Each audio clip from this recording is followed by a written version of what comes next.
What's going on, everybody? Master Taint here with another war recap for you from Semper Invicta. You may have noticed that I did not have a recap from our last war, and that's because we lost. No, I'm just kidding. We won actually by a pretty good margin, 20 stars. But I do have a little bit of a confession to make. This whole time I have been saying that we have had one loss, and that is not true. We have actually had two losses, War 9 and War 12, I believe. Near the start. We are on a 46 war win streak right now. So, yeah, but we have actually lost two wars. The reason that I lied is when I started making the recaps, I asked how many wars we had lost. Someone told me one, and I just kind of stuck with it. But now the truth is out there. We have lost two wars. But not recently. Our entire war log is green, and our last war is no exception. These guys were actually pretty good. A lot of 3-star attacks. You can see here on our Town Hall 10s, all 1 and 2 stars. They didn't have any Town Hall 10 3-stars, and actually they used a lot of their Town Hall 10 attacks attacking down at the Town Hall 9s. So that was a lot of their 3-star attacks, but their Town Hall 9s actually had some decent attacks too, but they weren't able to 3-star everything, but 2 and 3 stars all the way down, so a really good effort from them, but it wasn't enough to win the war. You look at the enemy side here, we did have a 1-star against their top Town Hall 10. Everything else was 2 and 3-star all the way down, and then as far as Town Hall 9s go, everything got 3-starred except for that one base. Unfortunately, it was my attack at the end that failed and did not 3-star the base. So shame on me, but we won the war anyway. So yeah, good job, everybody. So some replays to show you today. Of course, I am going to show both of these Town Hall 10 replays because they're really cool. The first one here is by Putt versus their number 3.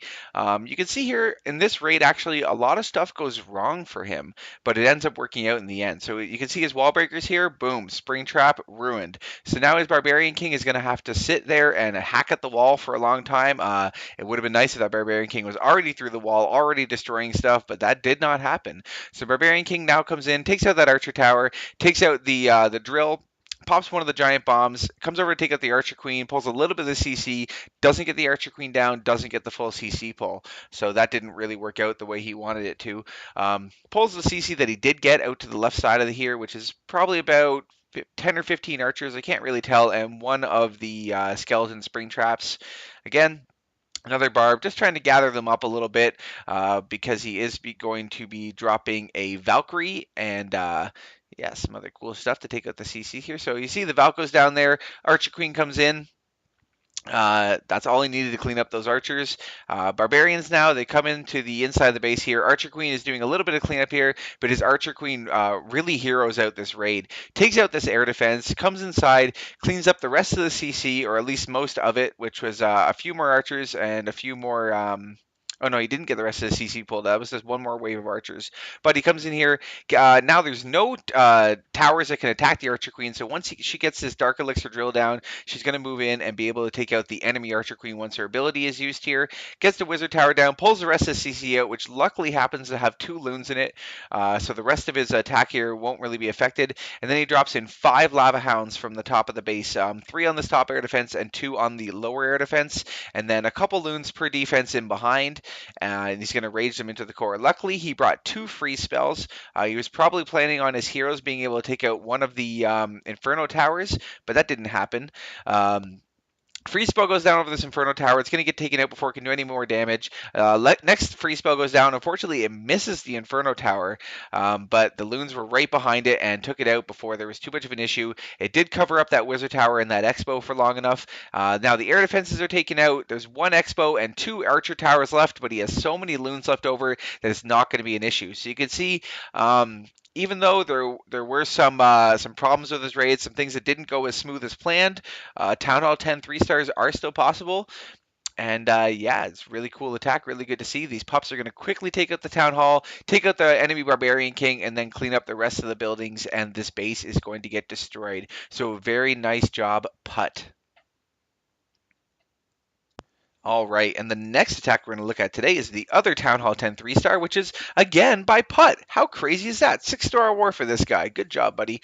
Now, This is a 4 Golem GoHo, so he drops in all 4 golems, basically at the same spot at the top of the base here. Few wizards to clean up this funnel, and a jump spell to get them into the Inferno Tower.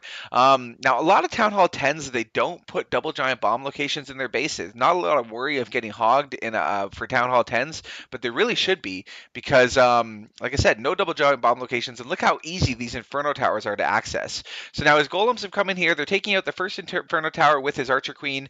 The CC gets all pulled up onto the golems. Lightning spell goes down, takes out almost all of it. His heroes clean up the rest, take out the enemy Archer Queen. One Inferno Tower is already down. Doesn't even need a freeze spell, so he's got 3 heals for his hogs, a lightning spell for the CC, and that jump spell that he placed to get into the core there. Town Hall's already down. Now he drops these hogs in. They're going to be able to take out that Inferno Tower without taking any damage because the Inferno Tower was focused on the rest of his golems. They've all been killed here. There's a couple golemites left, but his hogs now are basically untouched. They have lots of health left, and he's going to be leading them down through the base. He drops his first heal now, and the hogs are just going to start doing work, coming down through the bottom of the base. The Archer Queen here, she still has a little bit of health. Unfortunately, that Archer Tower at the top of the base is taking her out, so she's not going to survive to the end. One giant bomb gets popped there as he moves to the mortar, and then as he moves up, he's going to pop the other giant bomb.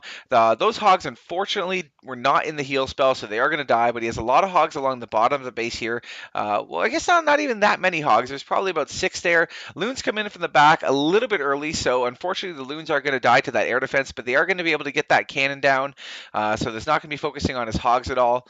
The cannon was focused on the Golemites at the time, so those loons could have been a little bit later. But luckily, he's got enough hogs here that he's going to be able to clean up the rest of the base. That spring trap did not trigger any of the hogs. Couple goblins now and archers for cleanup. Now the goblins are going to be able to easily take care of these high health storages on the outside of the base here. The hogs have split up perfectly. I do see, about 6 hogs left over. They're going to be making their way through. The Barbarian King has been hacking at walls since the beginning of the raid. He's doing a really good job. I don't think he takes down any more buildings. He just hacks at walls. Maybe he's channeling the Archer Queen. Who knows? But this base gets destroyed. So very good job, Putt. All right, and there is one Town Hall 9 replay I want to show you today. Not that they weren't all excellent, some really cool attacks in this war, but sorry, Art Voltage, not this one. The attack I'm looking for here is by Yash here against their number 18. This is a Shattered GoHo attack. Now, the way he does this is really cool. So he begins by dropping in his 2 golems at the bottom here with 4 wizards behind each golem just to start cleaning up the funnel a little bit. You'll see at the end here he probably should have saved 2 of these wizards for cleanup, but he gets the 3-star anyway. Wall breakers come in, get him into this compartment at the bottom here. Archer Queen goes in, and even though he waits a really long time here, his Barbarian King is still a little bit early. But look what he's going to be able to do. He's going to be able to get through both of these possible double giant bomb locations where the Tesla just popped up and between the air defense and the Expo up here. Now they're going to be able to come up. So Barbarian King gets taken out by the enemy Archer Queen and the CC here. Like I said, he got a little bit ahead of the rest of the raid, but that's okay. Enemy CC gets taken care of by his Archer Queen. Now that Witch is still up there. Luckily, there's a Golem still at full health. So the Archer Queen is going to take out the skeletons and then be able to take out the Witch and the enemy Archer Queen. At the same time now, I've missed a little bit here, but at the same time now, he's dropped in a few hogs per defense around the top of the base, and they're going to start making their way through. You can see here, he does pop one of these double giant bomb locations. It's at a pretty bad time too, because it says the rest of his hogs are moving up. So he does lose a few of his hogs there, but luckily a lot of them were on the bottom of the expo, so they didn't get affected by that double giant bomb. Plus, the way he deployed his hogs in this raid by putting them all around the base, he still has a lot left over. Now they're going to be able to clean up the rest of the skeleton traps and clean up the rest of the base. The enemy Barbarian King now is coming over to the Archer Queen. She's still in the same compartment she was before, shooting at walls, doing a bunch of little cleanup around there. Luckily, she is still alive because she's going to be needed for the cleanup here. His hogs split up really nicely. They start taking out a few buildings at once, which is perfect. You don't want all your hogs on one building. You're going to have a lot of wasted attacks here. The Archer Queen is able to reach a lot of the towers without having to shoot too many walls, which is great because we all know the Archer Queen loves to shoot walls and the base gets destroyed. So very good job, Yash.